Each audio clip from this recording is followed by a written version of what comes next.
13h à Abidjan, RTI Nouvelle Édition. Bonjour à tous, voici les titres de l'actualité de ce jeudi 23 août. À la une, le président Alassane Ouattara et le roi d'Arabie Saoudite s'engagent à renforcer la coopération ivoiro-saoudienne. Rencontre hier au Palais Royal de Mina dans ce 13h.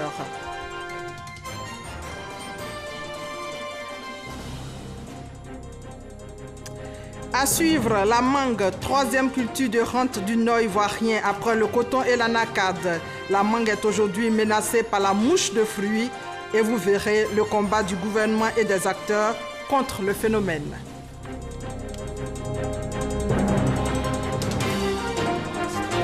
À l'étranger, on parle ce jeudi de guerre commerciale entre les États-Unis et la Chine. Guerre liée aux nouvelles taxes réciproques sur des centaines de produits supplémentaires qui entrent en vigueur ce jeudi donc. Voilà pour les titres. Bienvenue à tous. On se rend en Arabie Saoudite pour débuter ce journal. Sur place, le président Alassane Ouattara et le roi d'Arabie Saoudite se sont engagés hier au Palais Royal de Mina à renforcer davantage la coopération bilatérale entre les deux pays. Le point avec Abiba Dambélé, Saouie. Au cours de cette cérémonie, le roi Salman Ben Abdelaziz Al Saoud a félicité le chef de l'État et les autres invités pour leur participation au Hajj. Il leur a également présenté ses meilleurs vœux à l'occasion de la fête de l'Aïd el-Adha, ou la fête du sacrifice. En marge de cette cérémonie, le président de la République a eu un entretien avec son hôte. Au cours de cette rencontre, les deux personnalités se sont félicitées de la parfaite organisation du Hajj 2018 et des excellentes facilités mises à la disposition des pèlerins. Le président Alassane Ouattara et le roi Salman Ben Abdelaziz Al Saoud ont également évoqué la coopération bilatérale qu'ils se sont engagés à renforcer davantage. Au plan international, les deux chefs d'État ont exprimé leur détermination à collaborer dans la lutte contre le terrorisme, dans le cadre notamment du Conseil de sécurité des Nations Unies, où la Côte d'Ivoire siège comme membre non permanent depuis janvier 2018.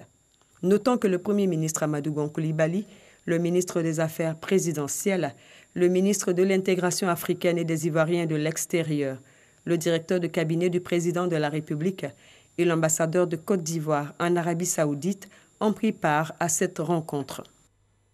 Et ici à Abidjan, les quelques gouttes de pluie de ce matin vont peut-être éviter la poussière aux riverains de la rue Ministre, parce qu'il y a 2 jours, il y avait trop de poussière dans la zone. C'est l'arrêt des travaux dans le quartier qui est à l'origine de tous ces désagréments. Le ministre de l'Environnement annonce des actions immédiates. Première action, l'arrosage permanent de la voie en attendant la reprise des travaux, nous dit Grace Kando.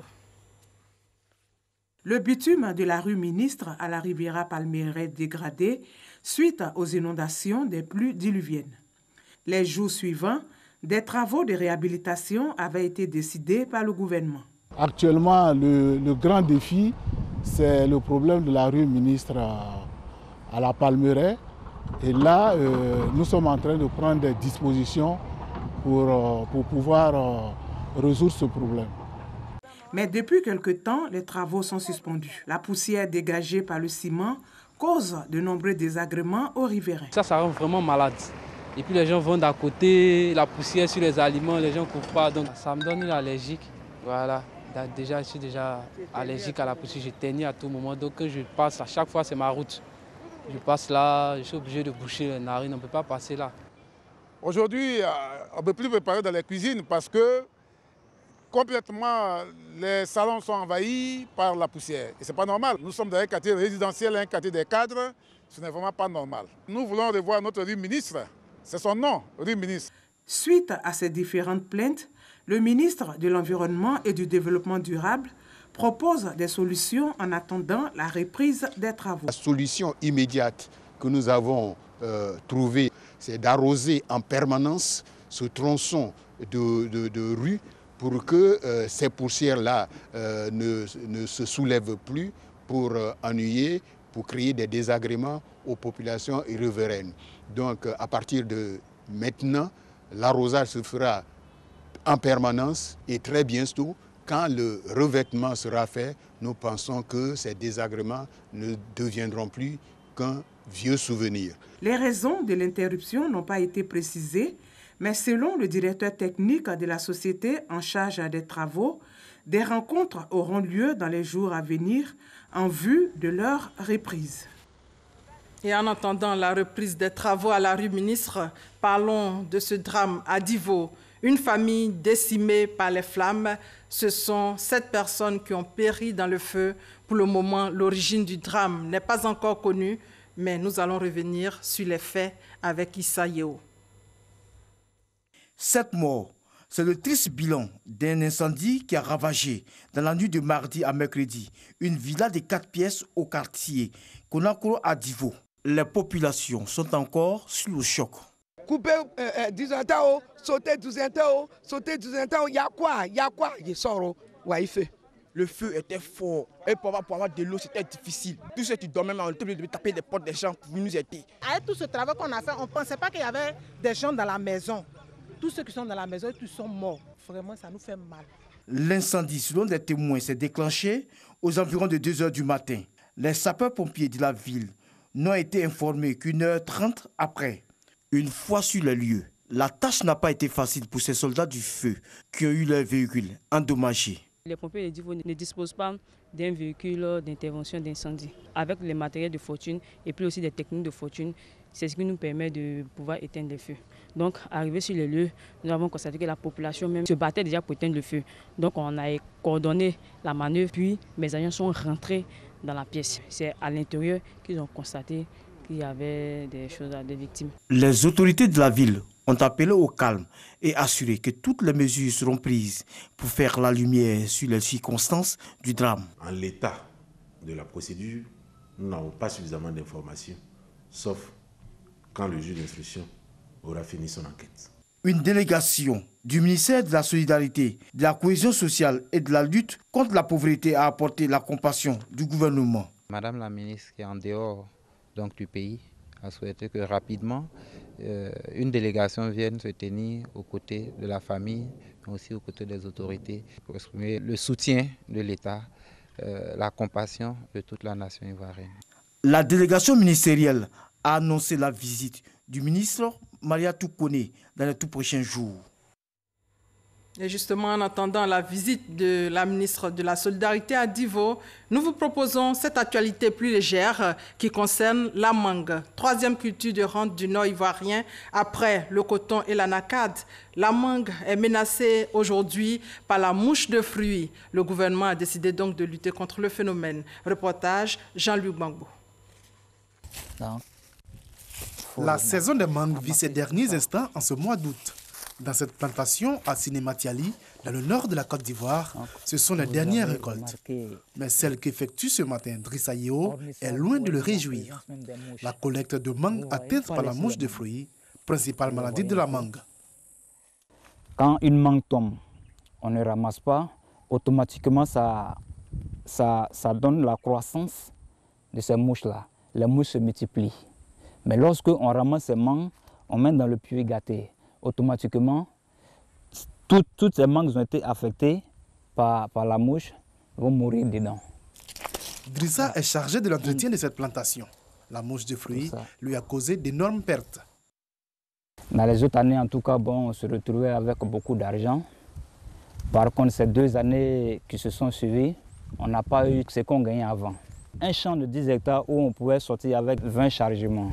Cette année, on se retrouve avec 8 chargements. Vous pouvez calculer un peu ce que ça fait. Selon les études des chercheurs, les ravageurs consomment chaque année la moitié de la production de la campagne. Les dégâts peuvent aller jusqu'à 90% pour les variétés tardives. En Côte d'Ivoire, le Centre national de recherche agronomique est en avant-garde de la lutte contre la maladie. Ici, nous voyons une mangue qui a été piquée par les mouches des fruits. Vous voyez, ça, ce sont les piqûres.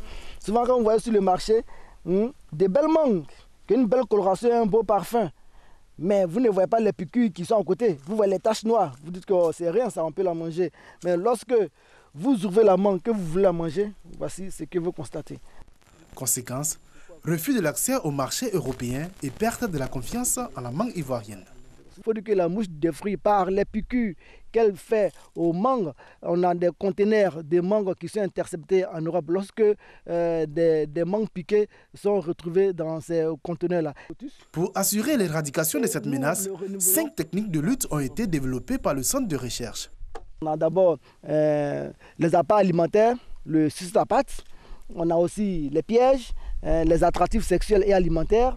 On a aussi les méthodes prophylactiques telles que le ramassage et la destruction des mangues tombées dans les augmenterons, dans des trous, dans des sachets. La vulgarisation de cette technique est assurée auprès des producteurs. À Boundiali, Oumar Koulibaly est à sa première année d'application du succès APA. C'est cette année seulement que nous avons reçu ce produit-là.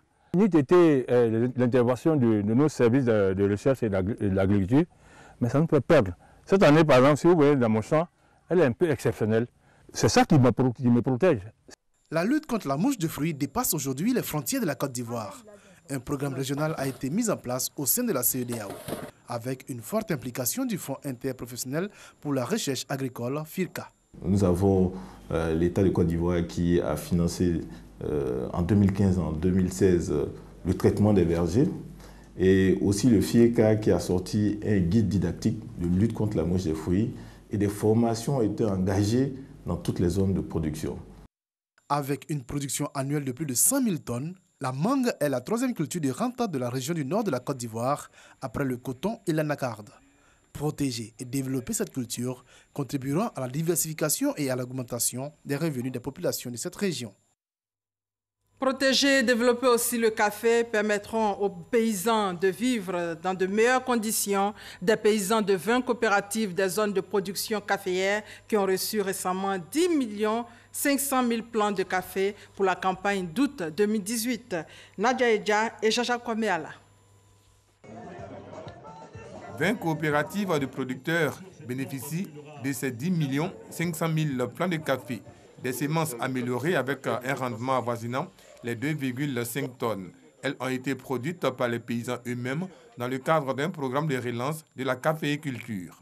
Je tenais à féliciter les braves producteurs de la coopérative Cannes, car vous avez contribué avec votre travail, votre bravoure et votre soutien à l'achèvement et à la réussite de ce projet qui a été entamé depuis de très nombreuses années. Cette distribution de plants va permettre aux caféiculteurs de booster leur production en chute depuis des années. En effet, de 350 000 tonnes par an dans les années 1985, la production se stabilise aujourd'hui en moyenne à 100 000 tonnes par an, soit une baisse d'environ 70%, d'où la mobilisation des différents acteurs pour juguler cette chute. Le Conseil Café Cacao s'attelle à soutenir le programme de la caféiculture en Côte d'Ivoire, principalement en boostant ce programme parce que nous avons mis en place l'appel à relance caféière. Aujourd'hui, au sein du Conseil Café Cacao, nous voulons atteindre d'ici 2020 500 000 tonnes par an. Le programme de développement durable dans la filière café, initié depuis 2012, a permis la formation de 15 000 paysans aux bonnes pratiques, la création de 2300 hectares de nouvelles plantations et l'octroi d'environ 100 machines décortiqueuses à des coopératives de paysans. Et une coopérative agricole offre une école primaire de 54 millions de francs CFA. C'est à Kubli, dans la région du Guémon. C'est un don de la société coopérative agricole 5 ans. Sinican, plutôt, reportage F. Bouy. À Kubli, dans la région du Guémon, l'école, surtout au niveau du primaire, est confrontée à d'énormes difficultés en zone urbaine comme rurale. Nous avons besoin d'enseignants. Aujourd'hui, le besoin tourne autour de 72 enseignants. Nous avons des problèmes d'infrastructure. Beaucoup d'écoles existent sans structure. Les écoles existent en matériaux précaires, la plupart des écoles. Au quartier Bellecote de Kubli, voici les locaux qui servent de classe aux tout petits. L'école la plus proche ne répondant plus aux besoins et l'autre difficulté majeure, c'est ce cours d'eau. C'est une rivière qui a toujours de l'eau et qui s'emplit à tout moment. Et puis, il y a aussi que l'école d'à côté est saturée.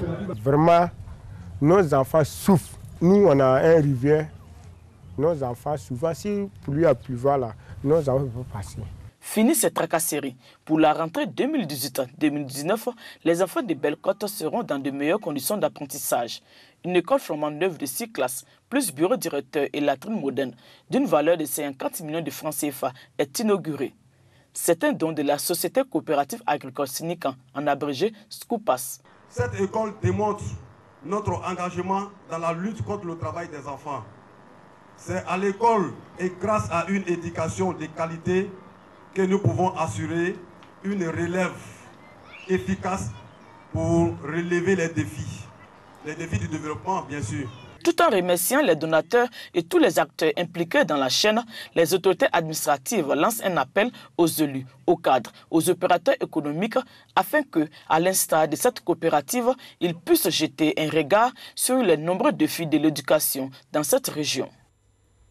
Et au Nigeria, le regard est tourné vers des centres pilotes qui voient le jour pour l'apprentissage du français. La plupart des jeunes diplômés et cadres supérieurs bénéficient de 4 heures de session quotidienne dans la capitale économique du Nigeria, pays de 180 millions d'habitants où la première langue officielle est l'anglais, nous dit Alexis Ouedraogo.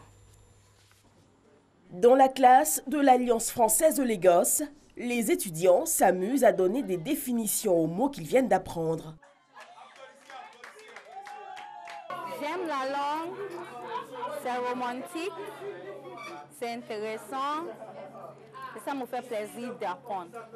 Au-delà des clichés, la plupart des jeunes diplômés et cadres supérieurs viennent avec pragmatisme aux 4 heures de session quotidienne dans la capitale économique du Nigeria.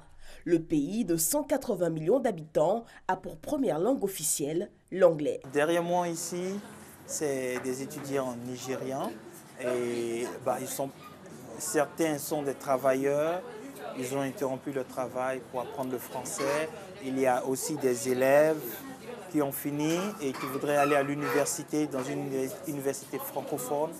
Et ils sont également ici pour apprendre le français. Première économie d'Afrique de l'Ouest, le géant anglophone n'en est pas moins isolé au plan régional, entouré exclusivement de voisins francophones. Conscient de cette fragilité, le dirigeant militaire Sani Abacha a voulu faire du français la deuxième langue officielle du pays en 1996 et l'a imposé comme seconde langue étrangère obligatoire à l'école. À la même époque, le général avait également encouragé la création d'un village français à Badagry, à quelques kilomètres du Bénin, avec un campus universitaire où la devise était « Ici, on parle français ». Il y a un vrai appétit. Moi, tous les jours, j'entends des gens qui me disent « Je veux parler français, vous devez m'apprendre des chauffeurs de Taxify, des serveurs dans les bars ». Enfin, il y a un appétit, après, qui n'est pas forcément suivi des faits. C'est-à-dire que même si je laisse ma carte, ce sont des personnes que je ne revois pas, que je revois pas forcément. Et pourtant, la France accueille moins de 600 étudiants nigérians dans le cadre d'échanges universitaires. Ils sont pourtant 80 à 100 000 à poursuivre leurs études dans les pays du Commonwealth et aux États-Unis.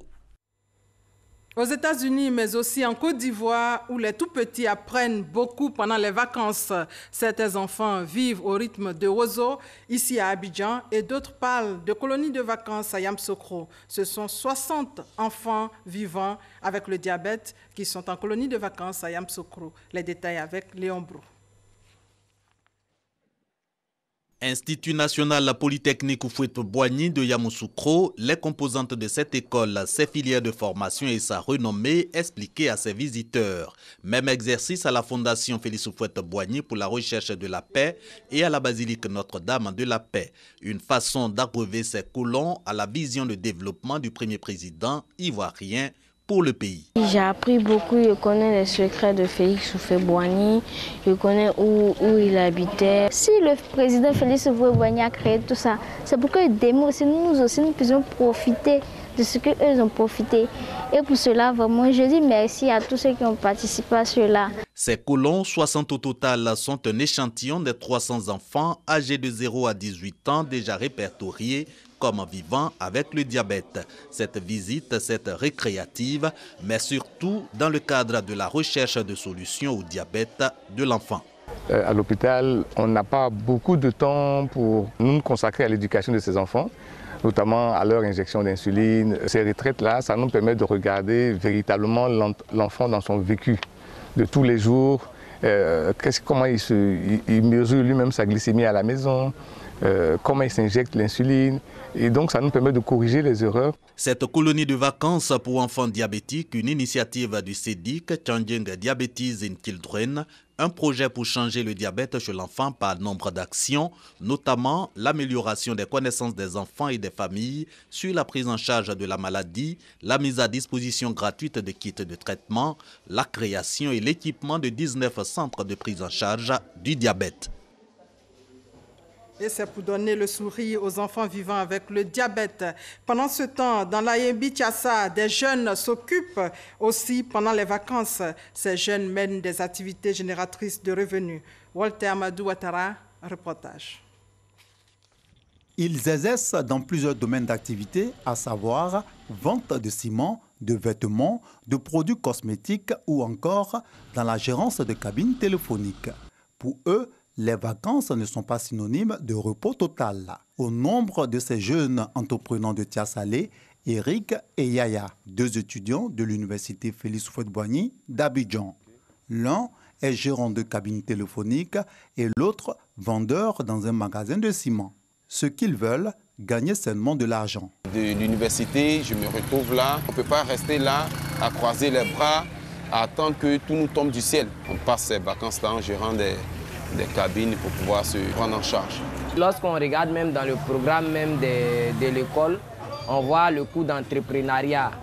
Ce coût, on le donne pour dire à tous les jeunes, l'État ne peut pas embaucher tout le monde. Dans cette perspective-là que moi je me suis mis au travail, chaque vacances, lorsque j'arrive, vu l'honnêteté, le bon travail que je fais, je travaille dans ce magasin pour pouvoir avoir juste un peu d'argent pour mes inscriptions à l'université de Cocody. Concernant mon salaire, je suis fier parce qu'ils me payent bien. Ici, il n'y a pas que des étudiants dans cette situation. Yeli, déscolarisée, n'a pas bénéficié de cours en entrepreneuriat. Pourtant, dans ce désir de se prendre en charge, elle ne baisse pas les bras. Yeli propose plusieurs services dans son modeste commerce, mais prétend que les activités sont au ralenti à cause des grandes vacances scolaires. Dans mon magasin, je propose comme service les vêtements de femmes, les chocotos, les parfums, avec un peu de chaussures. Mais actuellement, à cause des vacances, là, il est stoppé un peu. Ma vacance, c'est un peu lent. Je fais ça pour avoir juste un peu d'argent sur mon pouvoir me défendre. Au moins, j'ai un petit truc. Je peux compter sur ça pour pouvoir assumer mes besoins. À quelques semaines de la fin des vacances scolaires, la vie suit son cours habituel. Étudiant ou déscolarisé, il faut travailler pour s'assumer. Travailler donc pour le développement aussi. Abidjan devient la nouvelle capitale ouest-africaine de l'attraction. Ces dernières années, l'on assiste à un boom des espaces économiques. Manèges, patinoires, ces lieux de divertissement ne désemplissent pas, surtout pendant la période des vacances scolaires. Christian Dago et Franco Adio pour plus de détails. L'industrie du loisir en pleine expansion dans la capitale économique. Manège, espace de jeux, cinéma 3D, autant de loisirs qui attirent désormais des milliers d'Ivoiriens. Abidjan dispose aujourd'hui d'une dizaine de parcs d'attractions. Entre 2 000 et 3 000 francs CFA, c'est le prix à débourser par personne pour avoir accès au manège, un véritable business. Et nous avons voulu attirer du monde ici, avoir un point fort, mais en premier lieu essayer de donner un divertissement, un choix de divertissement à la population de ce côté-ci, de ce côté nord, de la Riviera. Nous avons quand même une équipe assez renforcée. Nous avons aussi des sapeurs-pompiers sur place, une infirmerie. En cas de problème, nous travaillons avec 2 cliniques. Week-end, congés ou grandes vacances, ce sont entre autres les moments de visite favoris pour les passionnés d'attraction. Alors du côté des responsables, on ne lésine pas sur les innovations. Alors ici, nous organisons bien sûr des prestations, spectacles, podium tous les samedis et dimanches à partir de 15h30 avec des prestations de danse, des concours de danse, des concours de Miss. On trouve ici un peu de tout, du karting à la balançoire en passant par le toboggan. Tout est mis en œuvre pour assurer le plaisir des visiteurs. Comme je m'ennuyais, j'ai dit à mon papa de venir m'accompagner ici pour venir jouer. J'ai fait l'auto-tramponneuse, j'ai fait des trampolines, je joue des jeux avec mes amis.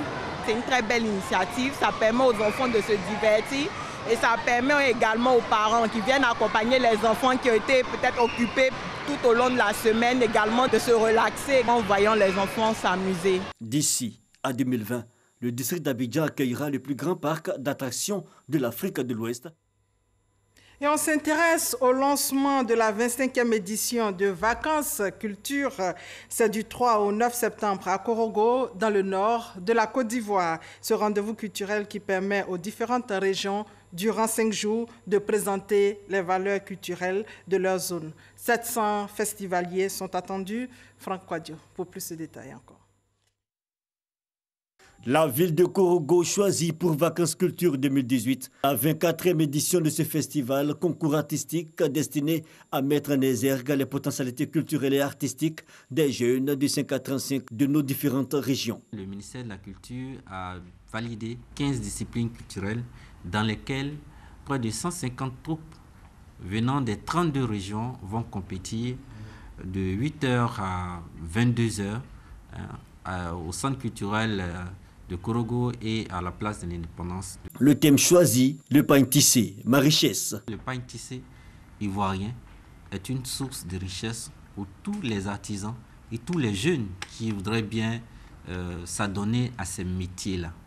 Donc le pain tissé, aujourd'hui, c'est aussi notre identité culturelle et le pain tissé peut aujourd'hui traverser les frontières et être notre ambassadeur au niveau. Une soixantaine de groupes et individualités encadreurs compris le théâtre, la danse, le conte, entre autres, et l'innovation cette année, l'humour. Mais aujourd'hui, le métier de l'humour qui au départ consistait à raconter juste des histoires pour faire rire est devenu un véritable métier et qui fait vivre bon nombre d'Ivoiriens et bon nombre d'acteurs dans le monde entier. La capitale du Poro donc, aux couleurs de l'art et de la culture dans les habits du pain tissé. Vacances Culture, appelons-le, a été initié en 1982 et a parcouru plusieurs régions dont Man, Abengourou et Boaké. Et dans le même temps, le cinéma ivoirien s'enrichit d'un autre genre. Le premier film de comédie musicale fait par un réalisateur ivoirien sera bientôt une réalité. Le clap d'ouverture lancé par le ministre de la Culture avec Serge Kolia. Après le succès de la série télévisée Brouteur.com, le réalisateur Alain Guikou se lance dans un autre défi, tout aussi audacieux. Réaliser le premier film de comédie musicale dans l'histoire du 7e art ivoirien. Le clap d'ouverture de Mélodie, la victoire en chantant, est donné par le ministre de la Culture et de la Francophonie, accompagné du maire de la commune de Cocody. Nous sommes venus donc apporter notre caution et nos prières au succès de ce film. Cette occasion me permet de féliciter les acteurs du cinéma et leur dire que le gouvernement est à leur côté pour faire du cinéma une vraie réalité. 12 épisodes de 45 minutes, un condensé de comédie, de danse, de chant, Mélodie. La victoire en chantant raconte l'histoire d'une école artistique en difficulté. Un homme d'affaires veut racheter l'école pour en faire un supermarché. Et la nouvelle directrice qui a hérité de l'école se bat avec ses étudiants pour que l'école vive. Donc c'est un peu l'intrigue de cette série. Plusieurs acteurs connus en Côte d'Ivoire et à l'étranger participent à cette production cinématographique. Le truc spécial pour cette comédie musicale, à chaque épisode, on invite une guest star qui joue son propre rôle. On aura le Kwakamza, on a Mewe qui jouera son propre rôle, on a Kadianine qui fait l'honneur de venir jouer son propre rôle, on a Dobé Niaouré. Le tournage de cette comédie musicale se déroule dans les locaux de l'INSAC, l'Institut national supérieur des arts et de l'action culturelle de Cocody. Célébration du 72e anniversaire de l'indépendance de l'Inde en Côte d'Ivoire. 400 Indiens vivent sur le territoire ivoirien. Le chargé des affaires de l'ambassade a relevé la bonne relation entre son pays et la Côte d'Ivoire, notamment 35 milliards de francs CFA pour la construction de 4 hôpitaux militaires, 100 bourses d'études aux étudiants ivoiriens chaque année. Les échanges commerciaux entre les deux pays en 2017-2018 sont évalués à 476 milliards de francs CFA. Pour terminer, nouvel épisode dans le bras de fer commercial opposant les deux premières économies mondiales, les États-Unis et la Chine. Ce jeudi 23 août, de nouveaux droits de douane réciproques sur des centaines de produits supplémentaires entrent en vigueur, même si le contact diplomatique n'est pas rompu, puisque des pourparlers sont en cours en ce moment même entre Pékin et Washington. L'escalade continue. Et voilà, c'est la fin de ce 13h supervisé par Jean-Jacques Ouaméala. Merci de votre fidélité. On se retrouve ce soir à 20h.